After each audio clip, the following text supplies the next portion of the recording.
नमस्कार दोस्तों, स्वागत करते हैं हम आप सभी का आपके अपने चैनल जिसका नाम है परीक्षा मंत्र। दोस्तों, आज की इस वीडियो में आज से हम यूपी लेखपाल राजस्व लेखपाल की तैयारी कराने के लिए अब आज से हम नियमित वीडियो बनाना प्रारंभ कर दिया है। तो आज जो है सबसे पहले हम लोग ग्राम समाज विकास एवं ग्रामीण जानकारी से कुल मिलाकर 25 प्रश्नों का यहाँ पर काफ़ी अत्यंत महत्वपूर्ण प्रश्न हैं जिनका हम यहाँ पर अध्ययन करेंगे। ये सारे ऑब्जेक्टिव प्रश्न हैं जो कि परीक्षा के दृष्टिकोण से काफ़ी ही महत्वपूर्ण हैं। तो इनको आप जल्दी से चलिए रिवाइज कर लेते हैं जल्दी जल्दी। आज से हम लोग अपना यूपी लेखपाल का जो है ये सेशन स्टार्ट कर रहे हैं। तो आज ये पहला ये टॉपिक है हमारा ग्राम विकास और भारतीय संदर्भ में। तो चलिए स्टार्ट करते हैं आज का ये वीडियो। तो दोस्तों, सबसे पहला जो प्रश्न है, भारत में भूदान, आप यहाँ पे देख सकते हैं भूदान आंदोलन किसके द्वारा प्रारंभ किया गया था। तो इसका दोस्तों आंसर है वो सबसे जो सटीक जो उत्तर होगा वो संत विनोबा भावे, यानी कि ऑप्शन नंबर सी यहाँ पर सही होगा। नेक्स्ट आगे बढ़ते हैं। तो निम्नलिखित में कौन सा कार्यक्रम पहली पंचवर्षीय योजना में प्रारंभ किया गया था।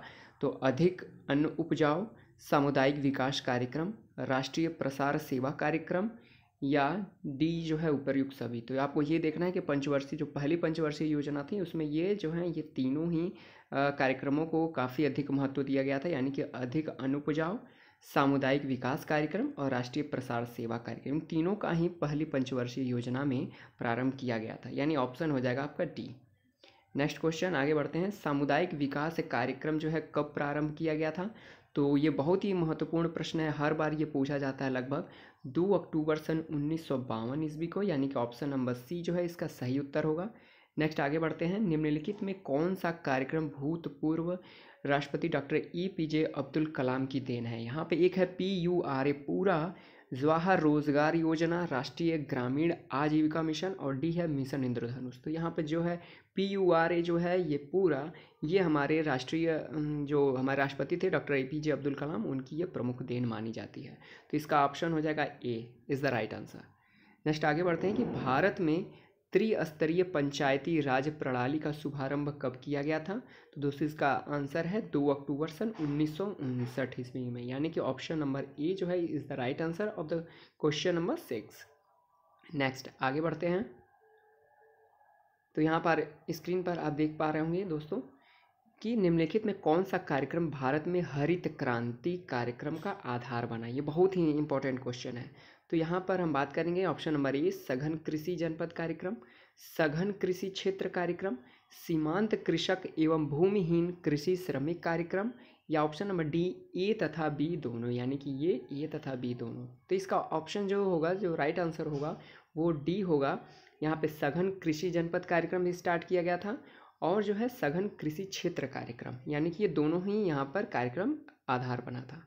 नेक्स्ट क्वेश्चन आगे बढ़ते हैं। निम्नलिखित में कौन सा हरित क्रांति का घटक नहीं है। कई बार प्रश्न ये पूछा जाता है, ध्यान दीजिएगा कि अधिक उपज देने वाली प्रजातियों के बीजों का प्रयोग, उन्नत सिंचाई, रासायनिक उर्वरकों का प्रयोग, अथवा डी उपर्युक्त सभी। तो यहाँ पर हरित क्रांति का जो है आपको पता होगा कि हरित क्रांति जो है एक किसी विशेष फसल को ध्यान में रखकर चलाया गया था। तो यहाँ पर ये ऑप्शन ये तीनों ही यहाँ पर जो घटक हैं वो हरित क्रांति के घटक नहीं हैं, यानी कि option number D is the right answer of question number 7। Next आगे बढ़ते हैं। मृदा की उर्वरा शक्ति बढ़ाने तथा ऑर्गेनिक खेती को बढ़ावा देने के लिए निम्नलिखित में से किसके उपयोग को बढ़ावा दिया जाता है। तो यहाँ पर आप देख सकते हैं, सॉरी उसका जो आंसर है मैं अभी आपको कमेंट सेक्शन में कमेंट डाल दूंगा, मुझे स्क्रीनशॉट लेने में थोड़ा दिक्कत हो गया है। तो चलिए स्टार्ट करते हैं। नेक्स्ट क्वेश्चन है हमारा कि ग्राम संपर्क कार्यक्रम किसके द्वारा विकसित किया गया है। तो भारत सरकार के ग्रामीण विकास मंत्रालय द्वारा, कि कापार्ट द्वारा, नाबार्ड द्वारा, या भारतीय कृषि अनुसंधान परिषद द्वारा। तो ये ऑप्शन नंबर डी जो है ये इसका राइट आंसर है कि ये जो ग्राम संपर्क कार्यक्रम है वो भारतीय कृषि अनुसंधान परिषद द्वारा चलाया गया है। नेक्स्ट क्वेश्चन आगे बढ़ते हैं कि कौन सी बहुउद्देशीय नदी परियोजना नहीं है। तो भाखड़ा नांगल परियोजना, आपको ये पता है कि ये सतलज नदी पर है। हीराकुंड परियोजना ये भी आपको पता है कि महानदी पे है। मयूराक्षी परियोजना भी एक ये बहुत ही इम्पोर्टेंट मयूराक्षी है, ये साउथ का है। और ये डी जो है कोरबा परियोजना, ये हमारे बहुउद्देशीय परियोजना नहीं है, नदी परियोजना। तो ऑप्शन नंबर डी जो है is the right answer of question number 12। Next आगे बढ़ते हैं। तो हर मौसम के लिए उपयुक्त संपर्क मार्गों द्वारा गाँवों को शहरों अथवा मुख्य राजमार्गों से जोड़ने का पहला कार्यक्रम जो है वो कौन सा था?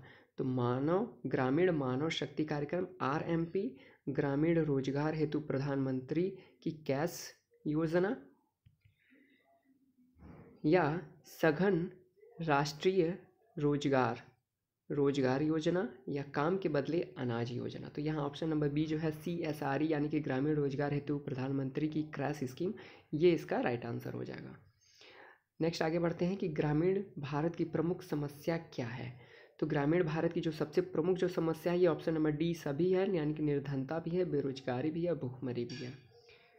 आगे बढ़ते हैं क्वेश्चन नंबर 15, प्रच्छन्न बेरोजगारी सर्वाधिक कहाँ पाई जाती है? तो यहाँ पर प्रच्छन्न बेरोजगारी का तात्पर्य दोस्तों कि ये कृषि क्षेत्र से संबंधित है, यानी कि ऑप्शन नंबर ए इसका राइट आंसर हो जाएगा। नेक्स्ट आगे बढ़ते हैं कि निम्नलिखित में कौन सा कार्यक्रम है जिसके 5 अन्य संगठक कार्यक्रम थे? 5 अन्य, ठीक है, यानी कि उसका एक जो मेन बेस कार्यक्रम तो रहेगा ही, उसके सब टाइटल यानी 5 और संगठक होंगे। वो कौन कौन से हैं? तो जवाहर रोजगार योजना, एकीकृत ग्राम विकास कार्यक्रम, ठीक है, और यहाँ पर एक है त्वरण राजकीय कृषि उद्यान, और डी है जवाहर ग्राम समृद्धि योजना। तो यहाँ पर मैं आपको बता दूं कि इसका जो आंसर है दोस्तों यही है कि एकीकृत ग्राम्य विकास कार्यक्रम is the right answer, question number 16। Next आगे बढ़ते हैं, ये है 17 आ जाते हैं कि निम्नलिखित में कौन सा सुमेलित नहीं है? तो राष्ट्रीय ग्रामीण रोजगार कार्यक्रम 1980, ग्रामीण क्षेत्रों में महिलाओं एवं बालकों का विकास 1982, जवाहर ग्राम समृद्धि योजना 1992, प्रधानमंत्री ग्राम सड़क योजना 2000। तो यानी कि ऑप्शन नंबर जो सी है वो इसका जो है वो सुमेलित नहीं है, जवाहर ग्राम समृद्धि योजना 1992। तो ये सी इसका राइट आंसर हो जाएगा। नेक्स्ट आगे बढ़ते हैं कि निम्नलिखित में कौन सा ग्रामीण उद्योग है? तो ये इसका जो है खंडसारी जो उद्योग है वो आपका एक ग्रामीण उद्योग है, यानी ऑप्शन नंबर ए इसका राइट आंसर हो जाएगा।